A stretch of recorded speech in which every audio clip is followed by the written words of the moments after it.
சித்தானை உடம்பு வத்தாமல் இருந்தால் ஒத்தாதை செய்யும் வளையல். அன்ன நடை பின்னி வர சின்ன இடை மின்னி வர முன்னாடி வரும் வளையல்.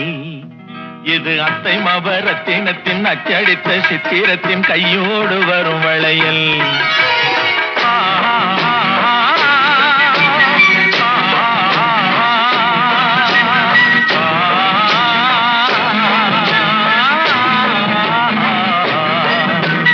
கல்யாண பொண்ணு கண்ணான கண்ணு கொண்டாடி வரும் வளையல்.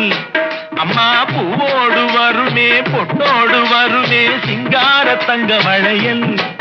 வங்கி வளையல் தங்கு வளையல் முத்து முத்தான வளையலுங்க.